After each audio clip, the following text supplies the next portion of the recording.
Dirt Boy was a boy who just loved dirt. Dirt Boy liked to play in the dirt, dig in the dirt, make mud pies out of dirt, and at night he even dreamed of, guess what? Dirt. One day, Dirt Boy decided to begin a very big project, and so he started digging. Suddenly, up popped an earthworm. The earthworm wasn't doing much at all. She was a very lazy earthworm. Dirt Boy had spied something very interesting buried in the dirt. And so Dirt Boy put the Toby jug to one side and happily kept on digging. Iceland seemed a very long way away. He dug deeper and deeper and deeper until... So Dirt Boy took the bone and climbed back up to fetch the Toby jug. When they reached the top of the hole, they met the earthworm. Dirt Boy didn't ever get to Iceland, but he did have some great adventures up his big tree. But that's another story. Come on, guys, let's get on down and sing! Once upon a time, there was a boy called Matt who didn't play any sport at all. The real reason Matt didn't play any sport was because everyone he knew was especially good at it. His big sister was a really fast runner, and Matt's big brother was a really terrific swimmer. Even Matt's best friend Sally was fantastic at scooter riding. But there was one thing Matt loved to do. When he was by himself and nobody could see him, he loved to turn the music up loud and dance. But he didn't tell anyone at all. Because no one ever saw him dancing, Matt's friends and family thought he wasn't getting any exercise at all. And because everyone thought Matt was being lazy, they all teased him. Matt didn't like being teased. He knew that there was only one thing that would make him feel good again. That was, you guessed it, dancing. One day, when everyone was outside playing games, Matt decided he'd do a bit of moving to the music. Matt felt embarrassed, but a little bit proud as well, especially when they asked him to teach them all his amazing steps. And before long, everyone was learning Matt's dance. Come on, everyone, let's do some dancing now! Harry was very happy. He'd always dreamed of having a puppy, and one day his dream came true. His parents gave him the cutest, friendliest, most fantastic puppy in the world. Harry called his puppy Mimi. It took Mimi a little while to learn her name. Harry told Mimi that he hoped she'd be a very good puppy. Mimi had ideas of her own. After all, she was a very playful sort of puppy who loved having adventures. Even on her first day with Harry, Mimi decided to have a big adventure. When Harry had his back turned, Mimi escaped to see the world. Oh, Mimi was too small to jump over Harry's fence, but she was big enough to dig a tunnel underneath it. Once she was out of Harry's garden, Mimi was free to explore the world. Oh, but when Harry found out what had happened, he was sad. Harry stopped smiling and began to frown. His dad saw him and decided they should go out searching for the naughty missing puppy. So Harry and his dad searched up the hill and down again. Oh, they looked and they looked and they looked. Up ramps and down steps, in doorways and out gates. They looked in the park, up trees. And then suddenly, sure enough, there was Mimi, but she was stuck in the middle of a pond. And to the surprise of Harry and his dad, out from the water came a very large turtle with Mimi on her back. And with his new puppy safe and sound, Harry wasn't sad. He was a very happy boy. And you know what will make me even happier? A song!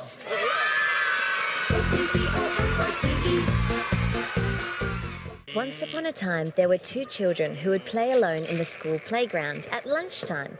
The boy would play on the toy digging machine, and the girl would climb right to the very top of the climbing frame. The girl who loved to climb didn't know the boy's name because they were in different classes. They were always too shy to say hello. One day, as the children were playing, the sky suddenly turned grey. Dark clouds appeared and it started to rain. The boy didn't even have a raincoat, but the girl had an umbrella with her. She could see he was going to get wet. The rain poured down. When it stopped, the girl went back to her climbing frame and the boy went back to his digger. And they didn't talk to each other again that day. Then one day, there was another big rainstorm. But this time, the girl didn't have an umbrella, but the boy had a fantastic pair of gumboots. After that, Giorgio and Rani played in the park together every single day, and that's how they became best friends. Oh, I'll race you, Tim! Oh, wait for me! one morning, a girl called Sophie was playing on her sofa. She kneeled on it and pretended it was a boat. Just then, Sophie noticed something behind the sofa. Sophie had seen a roll of sticky tape scurrying past. But before the sticky tape could answer, she was interrupted by... Me! Just then, Sophie's missing building block appeared from behind the sofa. Sophie looked at the sock, the sticky tape, and the missing building block. And she realised something. And that's just what they did. Sophie spent a wonderful day with her new friends. Oh, and if you ever can't find your sticky tape, your sock, or your building block, look behind your sofa. Those cheeky tricksters might be having fun back there. Oh, come on, you tricksters, time for another song. Once upon a time, there was a very bold pirate who sailed the seven seas. His name was Captain Puffy Pants. Now, even though Captain Puffy Pants was a pirate, he was a very kind pirate. He rescued shipwrecked sailors and he gave away all the treasure that he found. And he did lots of other kind things as well. I was just getting to that. There was just one problem with Captain Puffy Pants. And that was the size of his puffy pants. His pants were so puffy that sometimes Captain Puffy Pants got stuck in the tiny doorways on his ship. He had to get his first mate to help him. Now one day, Captain Puffy Pants decided to go in a race. It was a race to a far-off island to find buried treasure. Captain Puffy Pants was racing against his enemy, the famous Captain High Note. Soon they were off. The two pirates raced their boats across the ocean, and before long, Captain High Note was out in front. But then a very strange thing happened. A great gust of wind blew up. Captain Puffy Pants' pants fluffed up and became the puffiest they'd ever been. In fact, they were so puffy he began to blow away. With the wind blowing through them, the Puffy Pants were like a giant sail. Captain Puffy Pants' boat went faster and faster and faster. Here we go! Till they reached the island. And from that day on, whenever Captain Puffy Pants wore his board shorts, they called him Captain Boardy. Oh, and that's the end of the story. But there's more singing and dancing. Ahoy there, me hearties! Come this way! In a land far away, there was a little town where once a year they had a special market. And because there was no shoe shop in the town, many people came to the market looking for new shoes. Now, there was also a very quiet girl who lived in the town, and her slippers were worn out too, although she was too shy to tell anyone about it. Now, on this special market day, a new person had set up a stall, and no one had ever seen her before. Well, because their shoes were all worn out, a lot of people were very interested. So the woman handed the grumpy man a pair of shoes. And so the shy girl put on the beautiful slippers. The woman was right. They were a perfect fit. The woman knew she had exactly the right pair of boots for him. And so the gardener did just that. And you'll never guess what happened. And suddenly, the gardener started working really, really fast. Soon, everybody in the town was talking about the mysterious woman who sold the amazing shoes. But the next day, when the townspeople went back to the market, her stall had gone and she never ever visited the town again. But luckily, the shoes she sold never wore out. And that's the end of the story. Luckily, I'm wearing some great shoes today and I'm ready to dance right now. Come on! David was in hospital with a broken leg. His leg was getting better, but today he was feeling very sad because today was his birthday. But of course David couldn't go home. So do you know what happened next? What? David's mother came to the hospital to cheer him up, and she brought him a special present.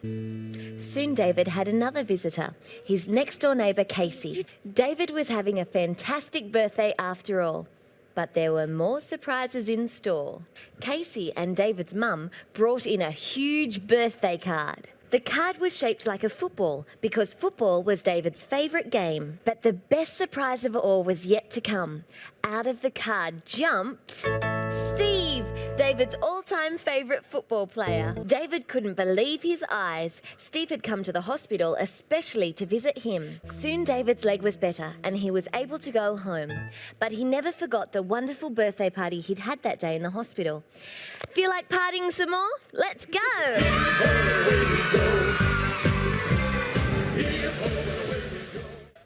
had just finished eating his lunch when... Now, Tori's mother wanted to help him, and Tori's mum had a good idea. Then Tori came up with an idea. Suddenly, a very interesting person walked in. The Hiccup Fairy arrived before anyone could say Hiccup. Oh.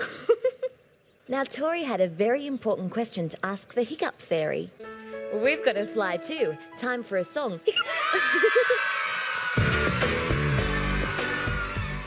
One afternoon, a group of friends were playing with each other. It was a very wet day, so they couldn't go outside, and some of the friends were getting a bit restless and grumpy. Kelly was making a very funny crown. Suddenly, Kelly had a fantastic idea. The first one of the friends to do a silly dance was Guess Who? Now, Kathleen had a rather silly idea. She wanted to do a climbing dance. A climbing dance? Yep, a climbing dance. The next contestant in the silly dance competition was Kelly. The last contestant was, you guessed it, Tim, and he had something very special planned. For his performance, Tim had decided to do a doll dance. Everyone decided that Tim and his silly dancing doll were the winners. Would you like to dance? Oh, don't mind if I do. Far across the universe, there was a fantastic galaxy called Galaxy Good Time. Everybody who lived there had fun all day and all night. There were lots of different planets on Galaxy Good Time where space people lived. Now, one morning, Zog had a fantastic idea. So Zog hopped into his spaceship and zoomed across the sky. He landed safely on planet Tumble. But there was just one problem. Everyone who visited Planet Tumble tumbled over. So Zog and Whoopsie-Daisy cruised away all across the galaxy, all the way to Planet Bonbon. Planet Bonbon was an amazing planet. It was chock-a-block full of surprises. And the creatures that lived on the planet were very unusual. So they all climbed into the spaceship and they zipped across the galaxy to Planet Pinata. When they landed on Planet Pinata, do you know what they found? On Planet Pinata, the space friends had the best party the galaxy had ever seen. And Whoopsie-Daisy even managed to stop falling over. Oops, Daisy. And now for even more fun, how about a song? Yeah.